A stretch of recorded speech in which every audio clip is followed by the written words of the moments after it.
Hello guys, welcome to my YouTube channel. और इस video में हम डिस्कस करेंगे कि हम ई कॉमर्स वेब एप्लीकेशन किस टाइप से डिज़ाइन कर सकते हैं। तो ये कंप्लीट सीरीज़ होने वाली है और इस पर हम लोग बात करेंगे। फ्रंट एंड पे हम रखने वाले हैं रिएक्ट जेएस और बैक एंड पे हम रखने वाले हैं नोड जेएस। तो ये कंप्लीट मान इस टाइप पे हम लोग बनाने वाले हैं। तो जो हमारी वेब एप्लीकेशन होगी उसमें जो हमारे लॉगिन्स होंगे वो दो टाइप के होंगे। एक तो हमारा एज अ सेलर लॉगिन करेगा, वो अपने प्रोडक्ट्स ऐड कर सकता है। और जो दूसरा होगा हमारा कस्टमर या फिर सिंपल यूज़र्स, तो वो यूज़र्स क्या करते हैं, उन प्रोडक्ट्स को देख सकते हैं, बाय कर सकते हैं। इस टाइप का इंटरफेस उनका रहने वाला है। सो फ्रंट एंड जो हमारे जो सेलर्स होंगे वो क्या करेंगे, प्रोडक्ट्स ऐड करेंगे, और जो हमारे कस्टमर्स होंगे वो प्रोडक्ट्स को देख सकते हैं, उन्हें व्यू कर सकते हैं, बाय कर सकते हैं, या अपने ऐड टू कार्ट कर सकते हैं। ये सारी जो फीचर्स होते हैं ये सब ऐड करेंगे। और हम कोशिश करेंगे इस सीरीज़ को पूरा मर्न स्टैक पर डिज़ाइन करने की, जिससे आपको एक बेसिक मर्न स्टैक की अंडरस्टैंडिंग हो जाए। तो गाइस आप फॉलो कर सकते हैं। तो पार्ट 1 में हम लोग करने वाले हैं एक फ्रंट एंड से रिएक्ट एप्लीकेशन सिंपल एक इंस्टॉल करेंगे, और उसको उसमें कुछ होम पेज और लॉगिन पेज, दो पेज बना के उनकी राउटिंग कर देंगे। तो राउटिंग से होगा कि हम स्विच कर सकते हैं अपने पेजेस के बीच में, और फिर हम आगे उसको कंप्लीट कंटिन्यू करने वाले हैं। तो आप फॉलो करते रहिए हमारे साथ में, और उम्मीद करता हूँ आपको ये सारी जो भी चीज़ें हैं वो समझ में आएंगी। तो कोई भी हम इसमें जल्दबाजी नहीं करने वाले, बिल्कुल बेसिक से स्टार्ट करके और करने वाले सारी चीज़ें। तो चलिए हम इसमें बात, सबसे पहले हम क्या करते हैं, एक मैं ई कॉमर्स के लिए एक सिंपल एक मैंने एक फोल्डर बना लिया, ई कॉम रिएक्ट। तो इस फोल्डर को मैं CMD में ओपन कर लेता हूँ। ठीक है, बिल्कुल सिंपल स्टेप है। एक फोल्डर क्रिएट किया, उसको मैंने CMD में ओपन किया। अब इस CMD में ओपन करने के बाद कमांड प्रॉम्प्ट में अब हम लोग जैसे वन टाइम रन करना होता है तो हम लोग npx की हेल्प से क्रिएट कर सकते हैं। npx क्रिएट रिएक्ट ऐप, और यहाँ पे मैं कोई फोल्डर नाम दे सकता हूँ, क्योंकि मैं पहले ही फोल्डर बना चुका हूँ तो मुझे एक और नया फोल्डर नहीं बनाना है। तो मैं डॉट कर दूंगा, तो मतलब इसी सेम फोल्डर के अंदर सारी चीज़ें इंस्टॉल होना शुरू हो जाएंगी, जो भी पैकेजेस हैं। वरना जो मैं फोल्डर का नाम रखूँगा, सपोज मैंने दिया HS, तो इसके अंदर इंस्टॉल होगा फिर। तो उसके बजाय मैं बस डॉट कर देता हूँ npx create react app. npx क्या करेगा, बस ये एक बार कमांड को रन करेगा क्रिएट रिएक्ट ऐप की को, और इंस्टॉल कर देगा जो भी हमारे पैकेजेस हैं। तो हम जो हमारा होता है create react app, CRA short में जब बोलते हैं, तो उसकी हेल्प से हम लोग ये इंस्टॉल करने वाले हैं। ठीक है, तो चलिए इसको स्टार्ट कर देते हैं। और नेट का कनेक्शन होना चाहिए। ठीक है, नेट चल रहा है बढ़िया। तो चलिए नेट का इसी भी स्टार्ट हो जाएगा। तो चलिए ओके, अब ये स्टार्ट हो गया। Creating a react app in desktop e com react, जो मैंने नाम रखा था उसके अंदर ये स्टार्ट हो गया। अब ये सबसे पहले क्या इंस्टॉल करेगा, रिएक्ट जो हमारी लाइब्रेरी है, और रिएक्ट डॉम, क्योंकि हम वेब बना रहे हैं तो डॉम का यूज़ होगा उसमें। रिएक्ट स्क्रिप्ट जो हमारी चीज़ें होती हैं, जैसे हमको react npm start, npm stop, या फिर टेस्टिंग, npm टेस्ट, इस तरह की जो चीज़ें होती हैं वो स्क्रिप्ट्स की हेल्प से रन की जाती हैं। तो इस CRA टेम्पलेट से हेल्प से इसको हम इंस्टॉल होने देते हैं। जैसे ही इंस्टॉल हो जाएगा फिर हम नेक्स्ट पार्ट पे वर्क करेंगे। पहले इसको हम इंस्टॉल होने देते हैं, तब तक मैं पॉज कर देता हूँ। तो गाइस अभी ये इंस्टॉल हो रही हैं सारी डिपेंडेंसीज, कुछ इंस्टॉल हो चुकी हैं, बाकी भी इंस्टॉल हो रही हैं। तो चलिए इसको इंस्टॉल होने देते हैं। तो गाइस ये हमारी ऐप इंस्टॉल हो चुकी है। तो चलिए इसको हम स्टार्ट कर लेते हैं। तो स्टार्ट करने के लिए हमारी कमांड है npm स्टार्ट, लेकिन सबसे पहले हमें उस फोल्डर के अंदर जाना होगा। हम इस फोल्डर के अंदर पहले से ही हैं, ये ई कॉम रिएक्ट के अंदर। तो हमें फिर से CD ई कॉम रिएक्ट करके उसके अंदर जाने की जरूरत नहीं, हम पहले से इसके अंदर है। तो हम सिंपल लिख सकते हैं npm स्टार्ट। और अगर एक ओके, सो ये देखो रिएक्ट स्क्रिप्ट स्टार्ट ने हमारा स्टार्ट करना शुरू कर दिया है। हमारा जो कोड है वो रन होना स्टार्ट हो जाएगा। तो चलिए इसको स्टार्ट होने देते हैं। Starting the development server.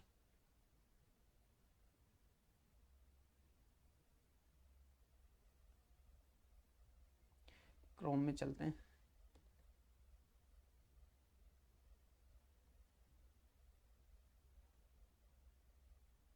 उसके अंदर हम ओपन कर लेते हैं लोकल होस्ट 3000।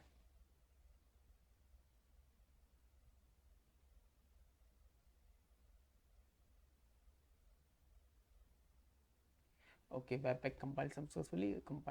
अब ये ऐप हमारी चलती रहेगी। यहाँ से इसको मिनिमाइज कर देते हैं।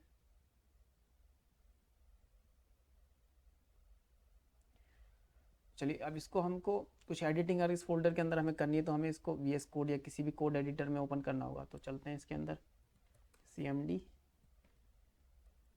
CMD के अंदर आ गया। अब इसके अंदर हम लिंक को लिखना है कोड स्पेस डॉट। ये लिखने से क्या होगा कि जो हमारा ये फोल्डर था ये CMD के अंदर ओपन हो जाएगा।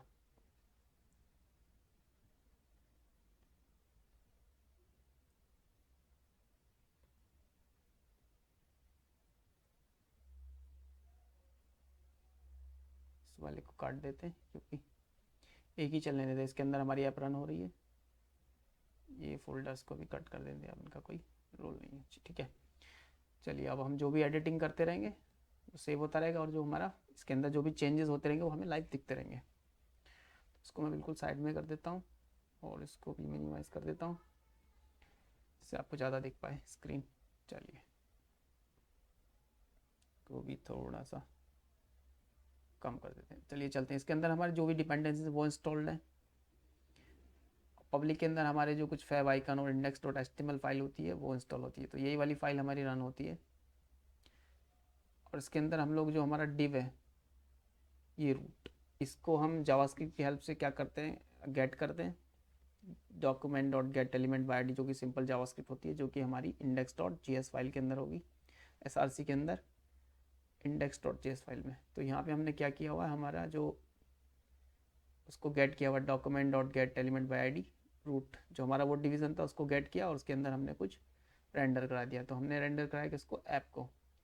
अब ये जो ऐप हम कॉल कर रहे हैं ये ऐप, ये कंपोनेंट होता है। तो रिएक्ट में हम छोटे छोटे पार्ट्स में यूआई को बना लेते हैं। जैसे एक पेज के 10 पार्ट हैं तो उसको हम डिवाइड करके छोटे छोटे पार्ट्स में बना सकते हैं और ये एक कंपोनेंट हो गया सिंपल। तो जो हम ये पेज पे हम जितनी भी चीज़ें देख रहे हैं ये सब एक ही कंपोनेंट का हिस्सा है।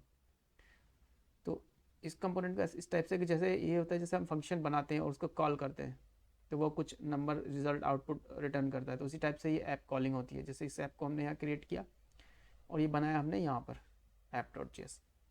तो अब ये वाली ऐप क्या करिए, फंक्शन, ये बिल्कुल फंक्शन की तरह है, फंक्शन ऐप रिटर्न। तो बट ये रिटर्न देखो एक HTML की तरह ये रिटर्न कर रहा है, जिसको हम JSX बोलते हैं, ये रिटर्न करता है। यही वाला वो UI है जो ये क्रिएट हो रहा है, यानी हमने इस फंक्शन को कॉल किया, इस फंक्शन ने हमें ये UI रिटर्न कर दिया और यहाँ से हमने इसको डिफ़ॉल्ट ऐप इस फंक्शन को एक्सपोर्ट किया क्योंकि हमने इसको दूसरी जगह पे यूज़ किया है। कहाँ पे यूज़ किया, index.js के अंदर, वहाँ से हमने इसको कॉल किया है। इस पेज के अंदर इसको कॉल किया हुआ है यहाँ पे, ये देखो।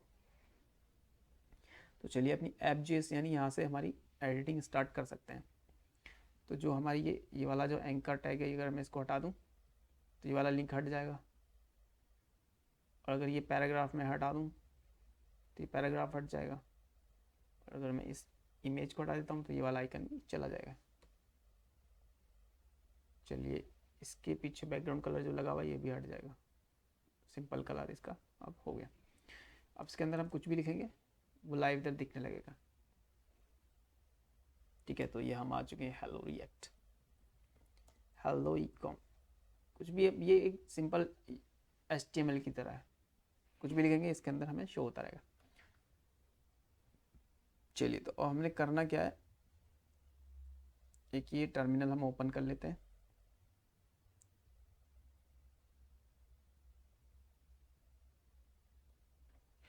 तो चलो अब हमारा एक बेसिक ऐप तो सेटअप हो चुका है। अब नेक्स्ट स्टेप हम करने वाले हैं, कुछ हमें एक राउटिंग सेटअप करनी है। तो उसके लिए हम लोग पैकेज यूज़ कर सकते हैं npm इंस्टॉल, दो होते हैं, एक रिएक्ट राउटर होता है, एक रिएक्ट राउटर डॉम होता है। तो मैं रिएक्ट राउटर डॉम यूज़ करने वाला हूँ फॉर राउटिंग के लिए, कोई भी यूज़ कर सकते हैं, ऐसा कुछ इशू नहीं है। ज़्यादातर प्रोजेक्ट में मैंने यही लगा हुआ देखा है, रिएक्ट राउटर डॉम, मैं भी यही यूज़ करता हूँ और इसीलिए मैं आपको भी यही बता रहा हूँ। So npm install React router DOM, तो हमारा जो पैकेज है ये इंस्टॉल हो जाएगा। ये यूज़ होता है हमारे राउटिंग के लिए। राउटिंग से मतलब है जैसे अगर मैं यहाँ पे लिख देता हूँ /login, मतलब लोकल होस्ट 3000 /login पे मेरा लॉगिन पेज कॉल होना चाहिए। लेकिन कॉल क्या हो रहा है, अभी भी सब सेम ही चल रहा है क्योंकि अलग अलग राउट के लिए हमने कुछ अलग अलग लिखा हुआ नहीं है, सब एक ही कॉल हो रहा है। जैसे /login पे /login वाला पेज कॉल होना चाहिए, /home पे /home पेज कॉल होना चाहिए। तो और वो राउटिंग हम रखने वाले हैं हमारे app.js पे। चलिए इसका डॉक्स एक बार मैं दिखा देता हूँ। रिएक्ट राउटर डॉम,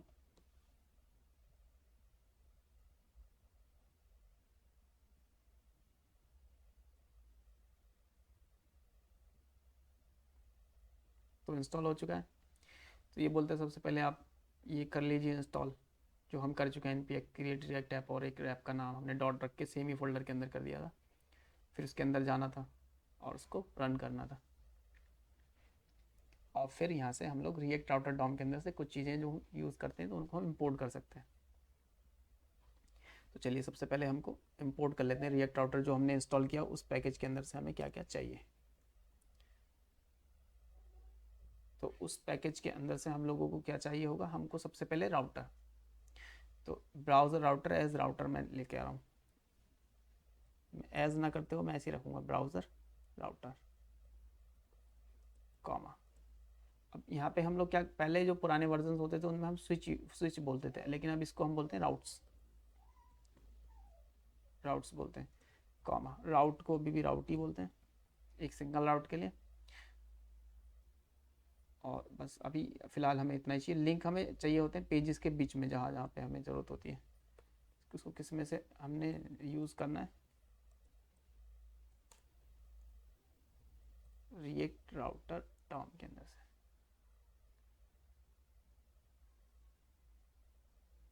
तो हमने ब्राउज़र राउटर राउट्स और राउट को इंपोर्ट किया। अब इसको हमें यूज़ करना है। तो राउटर के अंदर तो एक एलिमेंट हमें बनाना राउटर। अभी मैंने ब्राउज़र राउटर से नाम से रखा हुआ, तो मैं ब्राउज़र राउटर ही लिख रहा हूँ उसको।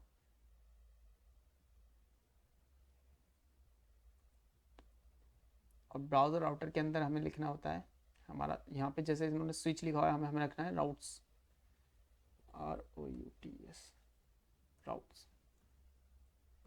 अब हम इसके अंदर हमारे राउट डिफाइन करेंगे। सेल्फ क्लोजिंग बना लेते हैं। तो राउट के अंदर सबसे पहले हम लोग बताएंगे कि हमारा पाथ क्या रहने वाला है। तो पाथ हमारा सबसे पहले लॉगिन पेज के लिए रहने वाला /login, और उसके लिए एलिमेंट क्या रहने वाला है,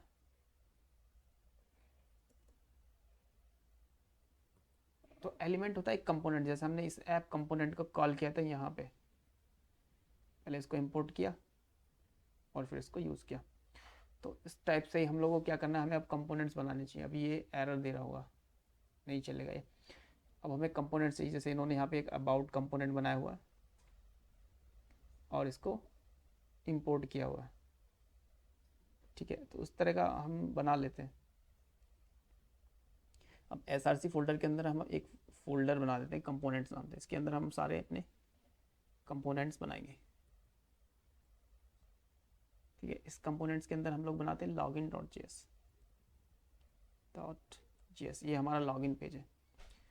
तो एक सिंपल फंक्शन के क्रिएट करने के जैसा है। जैसे हम एक सिंपल फंक्शन क्रिएट करते हैं, वैसे हम लोग इसको क्रिएट करने वाले हैं। फंक्शन लॉगिन, और ये कुछ रिटर्न करेगा, एक डिव मान लो। यहाँ से हम रिटर्न कर सकते हैं, क्योंकि ये UI रिटर्न करते हैं रिएक्ट के जो फंक्शंस होते हैं, या रिएक्ट के जो कंपोनेंट्स हम इनको बोल सकते हैं। इसमें से मैंने ये रिटर्न कर दिया। सपोज लॉगिन लिख देता हूँ, लॉगिन पेज। ये लॉगिन पेज मान लो है। पेज से मतलब एक बड़ा कंपोनेंट, और छोटे छोटे कंपोनेंट्स भी हम बना सकते हैं। अब इसको हम इंपोर्ट करते हैं यहाँ पे, इंपोर्ट LOGIN लॉगिन फ्रॉम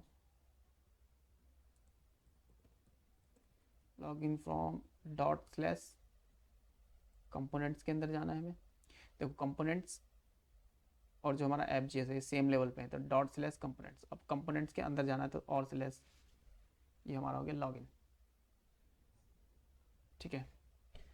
तो इसको हमने इंपोर्ट कर लिया। अब इसको हम यहाँ पे कॉल कर देते हैं, जैसे कि हम कंपोनेंट्स को कॉल करते हैं। सेल्फ क्लोजिंग बना लेते हैं, इसके अंदर कुछ है नहीं। तो ये देखिए इस टाइप से हमने इसको बना लिया है। अगर हम इसको देखें तो अब मैं अगर लिखूंगा /login, तो ये लॉगिन वाला पेज कॉल होगा।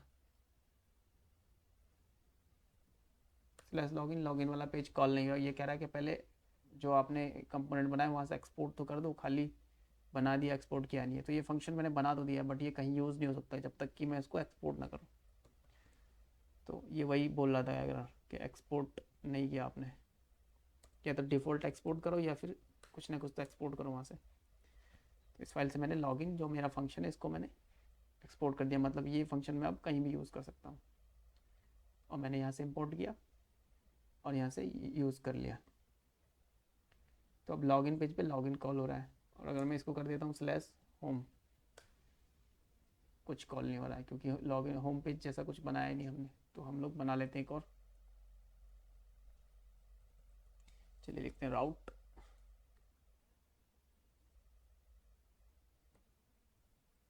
इसको हटा देते हैं। और पाथ हम लोग देने वाले हैं होम पेज के लिए, ये हमारा होम पेज रहेगा। और एलिमेंट इसमें हम लोग देने वाले हैं, अभी मैं लॉगिन ही का कॉल करा देता हूँ, फिर हम होम बनाएंगे, होम को कॉल करेंगे। ठीक है, अभी एरर हट गई होम। अब मैं होम पेज बना लेता हूँ जाके पहले। तो इस कंपोनेंट के अंदर लॉगिन मैंने बनाया, अब चलिए इसके अंदर मैं बना लेता हूँ home.js।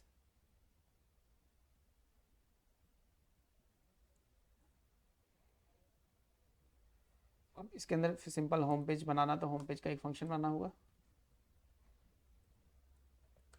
और यहाँ से हम लोग को रिटर्न करना होगा। इसमें लिख देता हूँ कि होम पेज है। और जब तक यहाँ से एक्सपोर्ट नहीं करूँगा इसको कहीं यूज़ नहीं कर पाऊँगा, तो एक्सपोर्ट डिफ़ॉल्ट होम। सो इसको एक्सपोर्ट कर दिया और अब मैं यहाँ से कॉल कर सकता हूँ उसको, होम पेज को। होम लिख दिया और उसको कॉल और कर लेते हैं, import home from ./components के अंदर मुझे जाना है, फिर कंपोनेंट्स के अंदर मुझे जाना है होम पेज पर। तो चलिए इसको थोड़ा सा ऊपर ऐसे कर देते हैं। ठीक है, इसको यूज़ ही नहीं करें इस लोगों को, तो हटा देता हूँ मैं। चलिए 2 राउट हमने बना दिया, ऐसे हम मल्टीपल कितने भी राउट्स बना सकते हैं। तो /home पे होम कॉल हो रहा है और /login पे लॉगिन कॉल हो रहा है। तो इस टाइप से हम अलग अलग कंपोनेंट्स अलग अलग पेजेस पे कॉल करा सकते हैं। तो इसको हम बोलते हैं राउटिंग, मतलब अलग अलग राउट्स पे अलग अलग पेजेस कॉल होने चाहिए। क्योंकि अगर यहाँ पे है लॉगिन पेज तो लॉगिन पे जाना चाहिए, होम पेज में तो होम पे जाना चाहिए। फिर हम बनाएंगे कि लिंक्स कैसे काम करते हैं। तो लॉगिन पेज के अंदर अगर मैं लॉगिन पेज पे हूँ और यहाँ से कोई मैं लिंक दे दूँ, वहाँ से क्लिक करके मैं होम पेज पे चला जाऊँ, तो मैं कैसे कर सकता हूँ। तो उसके लिए हम लोग को सिंपल बनाना होता है लिंक।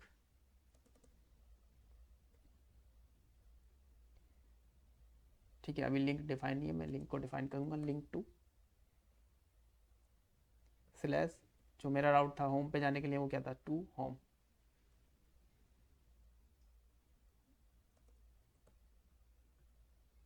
ये एंकर टैग के जैसा होता है, जैसे HTML में एंकर टैग होता है। तो इसके अंदर मैं लिख देता हूँ होम, गो टू होम।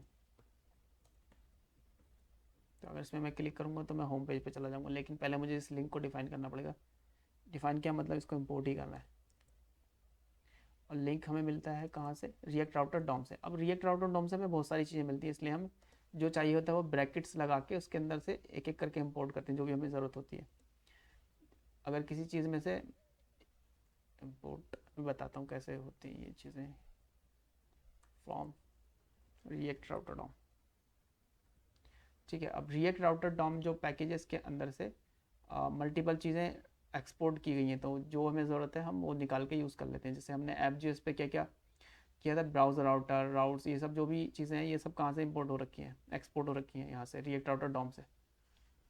तो ऐसे ही हमने यहाँ से लिंक को यूज़ कर लिया। और कहीं कहीं पे हम लोग क्या करते हैं, सिर्फ इस तरीके से इंपोर्ट करते हैं लॉगिन, क्योंकि ये डिफ़ॉल्ट लॉगिन है, मतलब एक ही बस लॉगिन किया गया, मतलब एक ही एक्सपोर्ट किया गया। मल्टीपल एक्सपोर्ट करते हैं तो मल्टीपल यूज़ करने होते हैं। ठीक है, अब मैं अगर इस होम पेज पे क्लिक कर दूंगा तो मैं होम पेज पे चला गया, वरना मुझे क्या करना पड़ता था, राउट चेंज करके जाना पड़ता था। अगर मैं लिखूँ लॉगिन तो मैं लॉगिन पेज पे चला गया। अगर होम पे जाना तो /home लिख दूंगा, होम पेज पे चला जाऊँगा। या फिर ये तरीका लिंक लगा सकते हैं, लिंक पे क्लिक करा होम पे चले गए। तो इस तरीके से एक कंप्लीट राउटिंग होती है। अब बचता है हमारे पास सिर्फ यूज़ नेविगेट, यानी किसी चीज़ पे क्लिक करें और वो चीज़ें जब हम ज़रूरत पड़ेगी तब एक्सप्लेन करेंगे, तो उतना बचता है अभी इसमें। यूज़ नेविगेट मतलब किसी चीज़ पे, किसी बटन पे मैंने क्लिक किया और मैं एक दूसरे पेज पे चला गया, ये था लिंक। तो जब हम लॉगिन पेज बनाएंगे तो लॉगिन पेज के अंदर हम लोग जब एपीआई कॉल करेंगे और एपीआई सक्सेसफुली कॉल हो जाएगी लॉगिन की, तो हम होम पेज पे जाएंगे।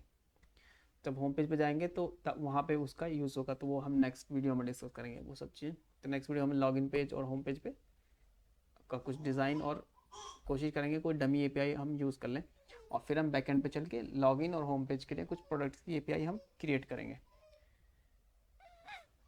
So thank you guys for supporting me, और गाइस सपोर्ट करते रहिए। और अगर आपको वीडियो समझ में आ रही है या फिर आपको लग रहा है कोई और इम्प्रूवमेंट होना चाहिए, कोई भी चीज़ आपको लगती है, तो मैं उस पर वर्क कर सकता हूँ, आप मुझे बता सकते हैं कमेंट्स में, और मैं सभी कमेंट्स का रिप्लाई करता हूँ। So thank you guys for supporting me, और ये सीरीज़ फॉलो करते रहिए, और जो भी इस सीरीज़ में आपको चाहिए आप कमेंट करके बता सकते हैं, मैं इसको आगे लेके जाता रहूँगा। So thank you guys.